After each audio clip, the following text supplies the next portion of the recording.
The making of a prime minister. मुश्किलों का अंबार है, वही तो मेरे हौसलों की मीनार है। हिंदुस्तान में दो प्रधान दो निशान नहीं चलेंगे। इतनी ताकत ये पाकिस्तान के खिलाफ लगा दे तो आतंकवाद आसान हो गया। हम चुनौतियों से टकरा रहे हैं। सर्जिकल स्ट्राइक और एयर स्ट्राइक करके नए भारत के सामर्थ्य का संदेश भी दे दिया है। तुम उठो, तिरंगा लहरा दो। जननायक नरेंद्र मोदी के 20 वर्ष पुराने भाषणों पर आधारित एक बेहद लोकप्रिय कार्यक्रम। क्या कहते हैं नरेंद्र मोदी?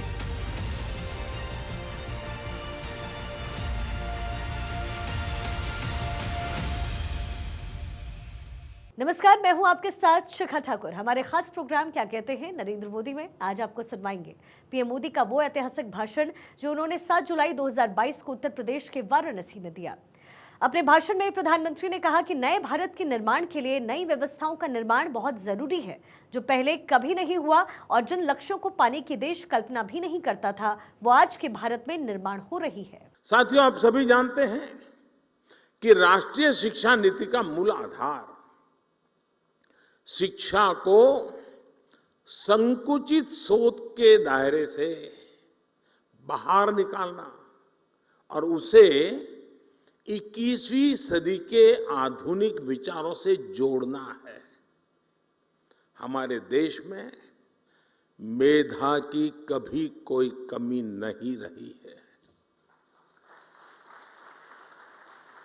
लेकिन दुर्भाग्य से हमारे ऐसी व्यवस्था बनाकर दी गई थी जिसमें पढ़ाई का मतलब केवल और केवल नौकरी ही माना जाने लगा था। शिक्षा में ये विकार गुलामी के कालखंड में अंग्रेजों ने अपनी जरूरतों को पूरा करने के लिए अपने लिए एक सेवक वर्ग तैयार करने के लिए किया था। आजादी के बाद इसमें थोड़ा बहुत बदलाव हुआ भी, लेकिन बहुत सारा बदलाव रह गया। अब अंग्रेजों की बनाई व्यवस्था कभी भी भारत के मूल स्वभाव का हिस्सा नहीं थी और न हो सकती है। अगर हम हमारे देश के पुराने कालखंड की तरफ नजर करें, हमारे यहां शिक्षा में अलग अलग कलाओं की धारणा थी और बनारस तो मेरी काशी तो इसका जीवंत उदाहरण है। बनारस ज्ञान का केंद्र केवल इसलिए नहीं था क्योंकि यहाँ अच्छे गुरुकुल और शिक्षण संस्थान थे। बनारस ज्ञान का केंद्र इसलिए था क्योंकि यहाँ ज्ञान और शिक्षा बहुआयामी मल्टी सेक्टरल थी। शिक्षा में यही विविधता हमारी शिक्षा व्यवस्था का भी प्रेरणा स्रोत होनी चाहिए। हम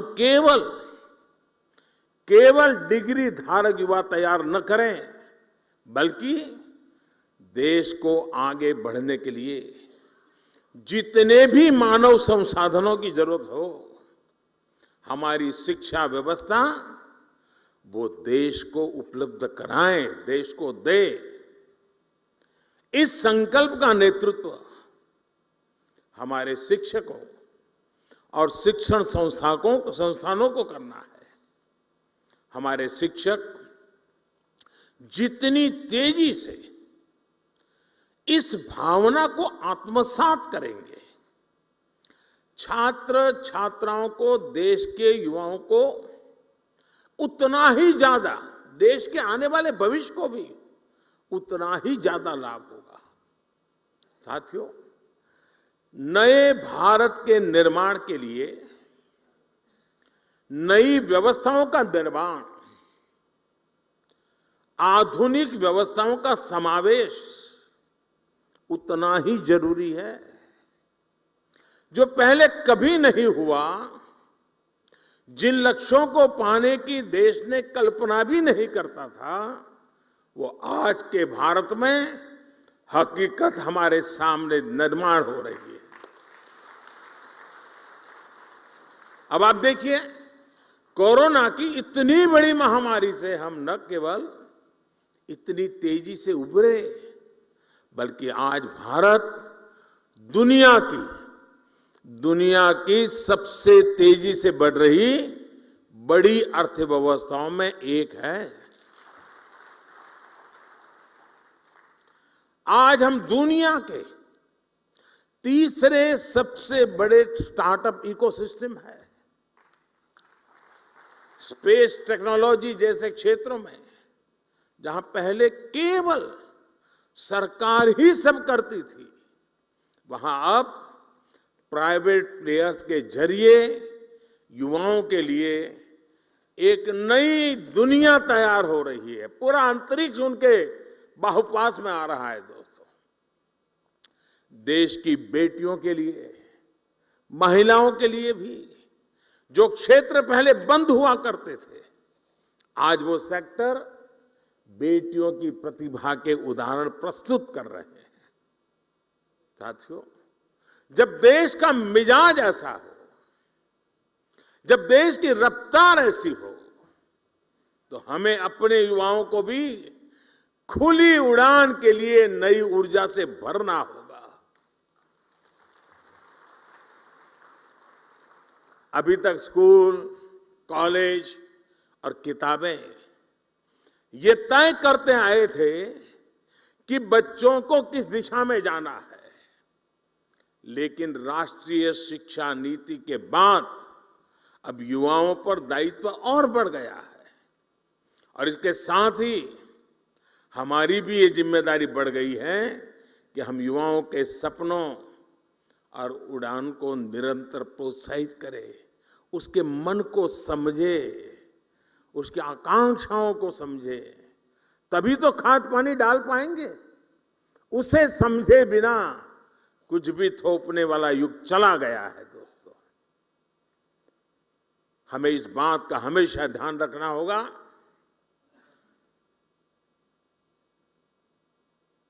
हमें वैसा ही शिक्षण, वैसी ही संस्थानों की व्यवस्थाएं, वैसा ही ह्यूमन रिसोर्स डेवलपमेंट का हमारा मिजाज अपने आप को सज्ज करना ही होगा। नई नीति में पूरा फोकस बच्चों की प्रतिभा और चॉइस के हिसाब से उन्हें स्किल्ड बनाने पर है। हमारे युवा स्किल्ड हो, कॉन्फिडेंट हो, प्रैक्टिकल हो, कैलकुलेटिव हो। शिक्षा नीति इसके लिए जमीन तैयार कर रही है। साथियों, देश में तेजी से आ रहे परिवर्तन के बीच शिक्षा व्यवस्था और इससे जुड़े आप सभी महानुभावों की भूमिका कितनी अहम है, इसका एक उदाहरण मैं अपने गुजरात के मुख्यमंत्री काल के शुरुआत के कालखंड का एक अनुभव बताता हूं। मैं नया नया मुख्यमंत्री बना था। सरकार वरकार की दुनिया से मेरा कोई नाता ही नहीं था, मैं बहुत दूर था। अचानक काम आया था तो मैंने एक कार्यक्रम बनाया था। मेरे सभी सचिवों को मैंने कहा कि आप ही आपके डिपार्टमेंट के मुख्यमंत्री हैं और मुझे बताइए 5 साल में आप अपने डिपार्टमेंट को कहां ले जाओगे, कैसे ले जाओगे, अचीव क्या करोगे, उससे गुजरात के सामान्य मानवी के जीवन को क्या लाभ होगा, उसका एक आपका विजन और पूरी डिटेल के साथ प्रेजेंटेशन कीजिए। ये मैंने सभी विभागों के सचिवों को कहा और हर दिन शाम को 5 बजे सभी मेरी मंत्रिपरिषद के मंत्री और सभी सचिव हम बैठते थे और एक सचिव आकर के अपने विभाग का पूरा प्रेजेंटेशन देते थे, फिर डिबेट होती थी।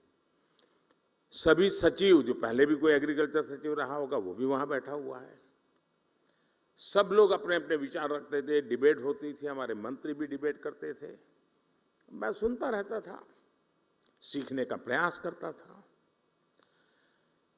एक दिन, और ये कार्यक्रम मेरा करीब महीने भर चला था और शाम को 5 बजे शुरू होता था, रात 10 बजे तो बड़ी मुश्किल से घर जाने की इजाजत मिलती थी। और बड़ा ही इंटेंस वो कार्यक्रम चला, और शायद हिंदुस्तान के इतिहास में पहली बार ऐसा हुआ होगा। तो मेरे यहां उद्योग के जगत के संबंधित प्रेजेंटेशन हुआ। आने वाले दिनों में वो औद्योगिक क्या क्या देखते हैं, आने वाले दिनों में औद्योगिक विकास कैसा होगा, सारा बता रहे थे। तो कार्यक्रम पूरा होते ही शिक्षा सचिव मेरे पास आए, क्योंकि दूसरे दिन शिक्षा सचिव का कार्यक्रम था। उसने कहा, साहब मैं कल नहीं कर पाऊंगा। मैंने कहा, क्या बात करते हो भाई, 1 महीने पहले आपको तैयारी करने के लिए कहा और आप लास्ट मोमेंट कह रहे हैं मैं नहीं कर पाऊंगा। उन्होंने कहा, तैयार तो है, मैं कर सकता हूं, लेकिन आज जो मैंने औद्योगिक विकास का जो प्रेजेंटेशन देखा, उसको देख करके मुझे लगता है कि हमारा उनका कोई मेल ही नहीं है। हम बाएं जा रहे हैं, वो दाएं जा रहे हैं।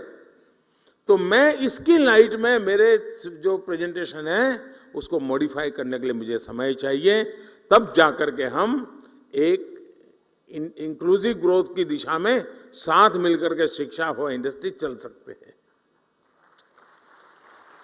हमें भी अब तो पूरी दुनिया का पता होना चाहिए, हर यूनिवर्सिटी में काम होना चाहिए कि दुनिया आगे किस तरफ जा रही है, कैसे जा रही है, उसमें हमारा देश कहां है, उसमें हमारे युवा कहां है।